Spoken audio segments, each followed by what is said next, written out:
Salut tout le monde. Bon, bah ça suffit les conneries, j'ai envie de dire, sur un sujet. Ça suffit, ça fait des décennies que ça dure. Ça suffit sur le sujet des partis politiques. Les partis politiques. Donc, plutôt là que de vous faire prendre là dans le rêve là d'être sauvé par le nouveau parti politique qui vient d'apparaître. Hein. Par exemple, on a vu arriver dernièrement un truc qui s'appelle Nouvelle Donne. Nouvelle Donne. Nouvelle Donne. Alors, sauf erreur de ma part, une nouvelle donne, c'est une expression quand on joue aux cartes, non? Et donc, en fait, c'est une nouvelle donne, c'est quand on redistribue les cartes. D'accord. Ouais. Bon, bah voilà, bah c'est tout. Si vous redistribuez les cartes sans changer les règles du jeu et sans changer le jeu lui-même, bah il y a rien qui changera. Voilà. Donc au lieu de vous faire prendre là dans l'espoir, le rêve, ah ça y est, c'est eux, c'est ce groupe-là, c'est ces gens-là, là, ils vont sauver le monde. Je vous invite à aller lire des livres, à aller lire des livres sur l'histoire des partis politiques, sur qu'est-ce que c'est qu'un parti politique, sur ce que ça a provoqué dans le monde depuis toujours, sur comment on les a vus à différentes époques, etc. Je vous invite simplement à aller lire des livres. Alors vous pouvez en lire plusieurs, mais ce qui est encore plus dommageable sur ce sujet, c'est que vous pouvez, alors faut essayer de lire plusieurs livres. Il faut pas en lire qu'un seul. Mais j'allais vous dire sur ce sujet, vous pouvez presque en lire qu'un seul. Voilà. Et en plus, il est très court. Il est tout petit, 30 pages. 30 pages. Bon, alors j'insiste, faut mieux aller lire toujours plusieurs livres. C'est là où on s'émancipe vraiment. Mais bon, en tout cas sur les partis politiques, hein, si le premier à lire, très simple à lire, très court. Et c'est dit de manière très cristalline dedans.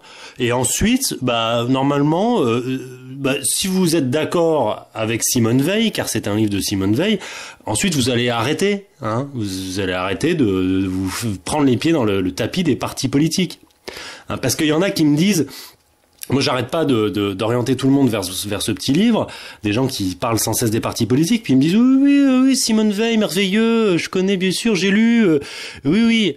Ah bon, tu as lu? Et tu es d'accord avec elle? Oui, je suis d'accord avec elle. Elle est merveilleuse, cette philosophe. Voilà. Ah bon, mais donc tu es d'accord avec elle, mais alors pourquoi pourquoi tu continues avec les partis politiques? Pourquoi tu continues à militer pour les partis politiques? T'as compris ce qui est marqué dans ce petit livre? Apparemment, non. Bon, alors je vous invite tous à aller lire la note sur la suppression générale des partis politiques. Écrit donc au début, j'ai plus la date exacte, au début du XXe siècle, par rapport à quand Simone Veil vivait.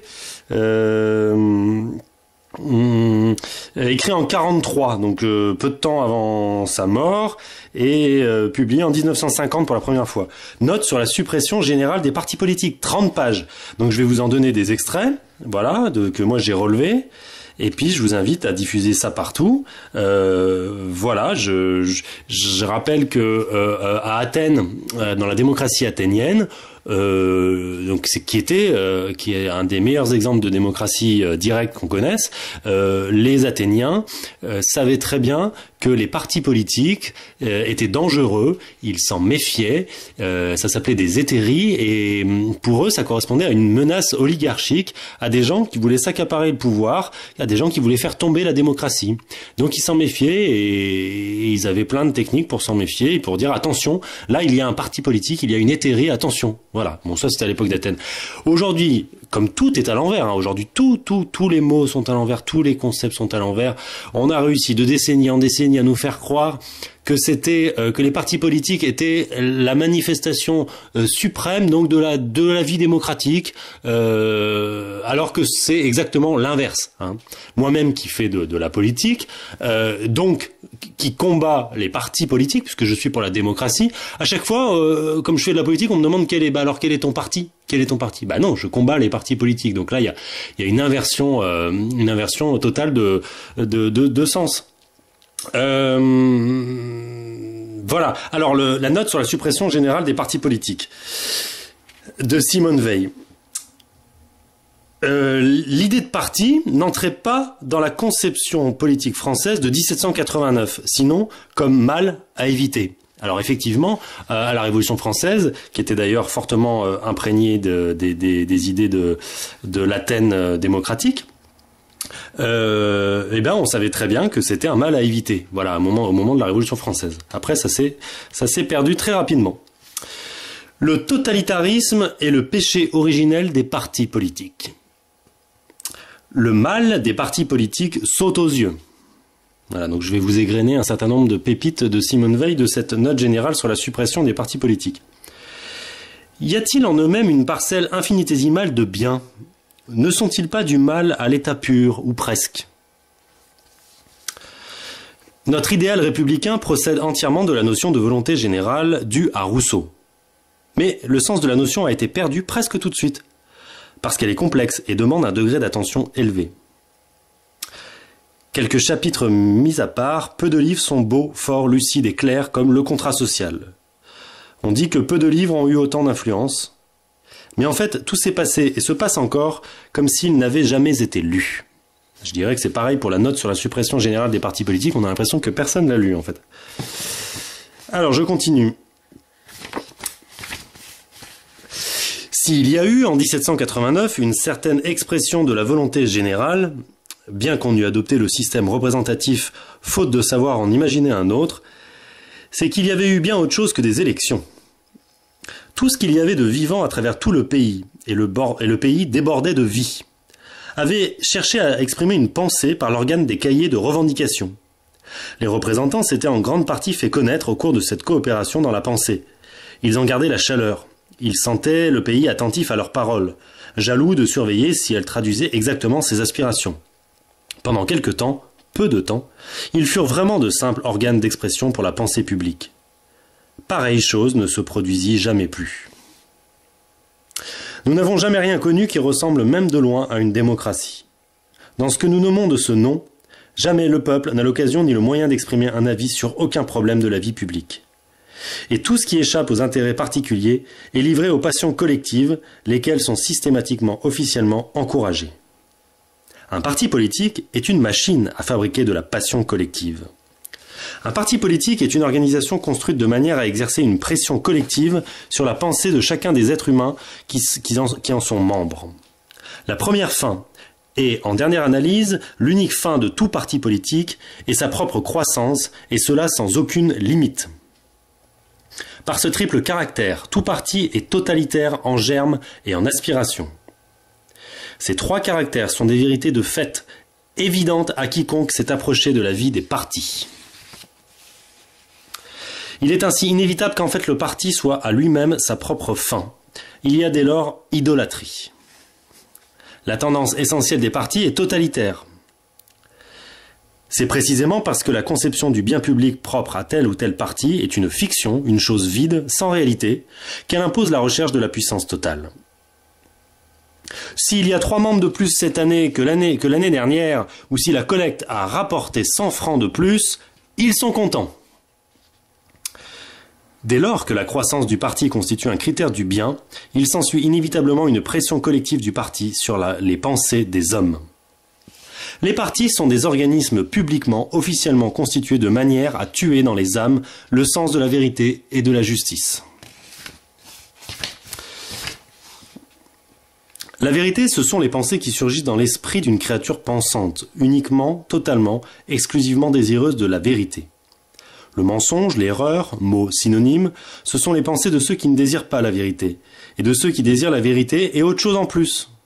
Par exemple, qui désirent la vérité et en plus la conformité avec telle ou telle pensée établie. Si on confiait au diable l'organisation de la vie publique, il ne pourrait rien imaginer de plus ingénieux que les partis politiques. Dans l'esprit de 1789, il en est résulté, après un certain délai, notre démocratie fondée sur le jeu des partis, dont chacun est une petite église profane armée de la menace d'excommunication. L'influence des partis a contaminé toute la vie mentale de notre époque.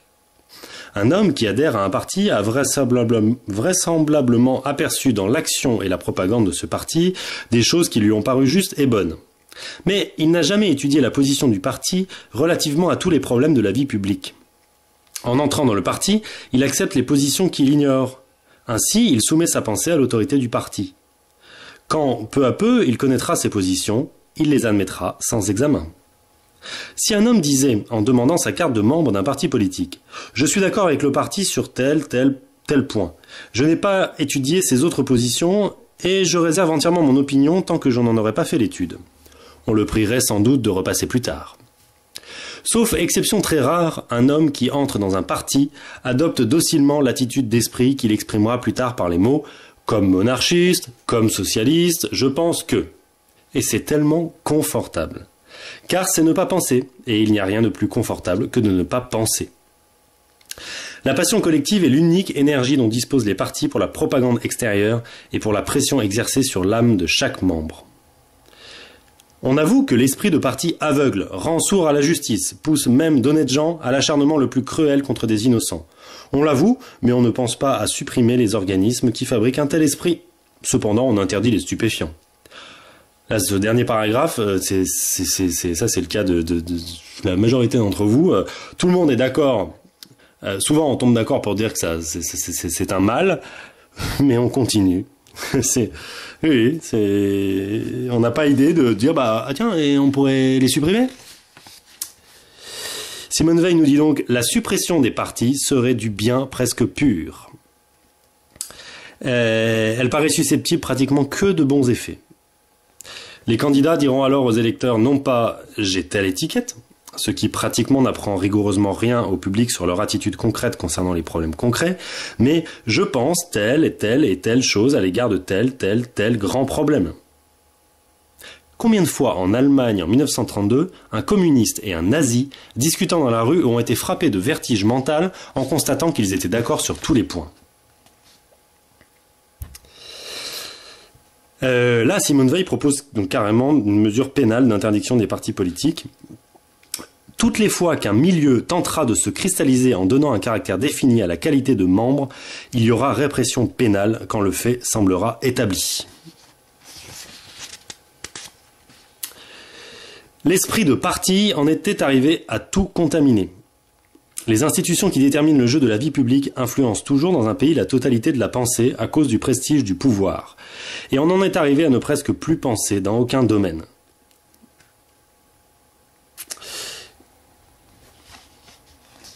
Alors il y a ceux qui veulent avoir un nom. Donc Simone Veil dit pour avoir un nom, il est utile d'être entouré d'une bande d'admirateurs animés de l'esprit de parti politique.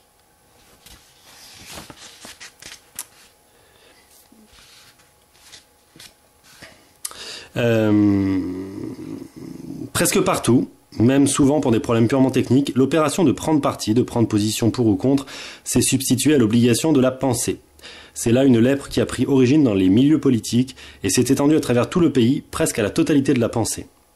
Il est douteux qu'on puisse remédier à cette lèpre qui nous tue sans commencer par la suppression des partis politiques. Et alors voilà, un ensemble de pépites. Et je dirais que ce qui est étonnant, je disais tout à l'heure qu'on a réussi à nous convaincre que les partis politiques c'était la manifestation de la démocratie. Et donc effet collatéral, enfin conséquent, c'est que il y a même quelque chose de pire, c'est que des gens qui proposent la suppression des partis politiques, on va associer ça au fascisme en fait. Bah oui, puisque c'est être contre la démocratie si on veut supprimer les partis politiques. C'est-à-dire qu'on présente comme démocratique un pays où les gens librement peuvent créer des partis politiques. Et oui. Donc ça va pas du tout. Ça c'est antidémocratique les partis politiques. Ce qui est démocratique, c'est d'être chacun un citoyen, de chercher à prendre le pouvoir, à se l'accaparer avec les partis politiques. Voilà. Et donc les gens vont dire voilà, extrême droite, nationaliste, fasciste. Voilà, c'est des gens. Par exemple, ils vont mélanger ça avec. C'est des gens qui sont contre les syndicats, contre la presse, contre les partis politiques. Voilà, les gens ils vont mélanger tout ça. En fait, les fascistes, c'est des gens qui sont contre la liberté là, donc qui sont contre les partis politiques. Mais on entend ça puis on dit ah oui c'est vrai, ça c'est des gens fascistes, en oubliant le mal empiriquement, théoriquement et empiriquement observé des partis politiques. Donc ça va pas. Voilà, si c'est pas grave de vouloir supprimer quelque chose si c'est un mal. Voilà, donc bon, je vous invite à penser à tout ça et à aller lire la note sur la suppression générale des partis politiques et à arrêter en plus, enfin franchement ça on dirait on en souffre aussi comme les représentants de commerce, quoi. C'est sans arrêt. Il y a des fous là, des partis politiques, des embrigadés qui viennent nous vendre leur soupe. Lâchez-nous la grappe, quoi. Soyons des citoyens, des hommes adultes, et on ne représente que nous-mêmes et faisons une vraie démocratie. Donc il n'y a pas de parti politique dans une démocratie. Réveillez-vous, allez lire, s'il vous plaît. Gros bisous, salut.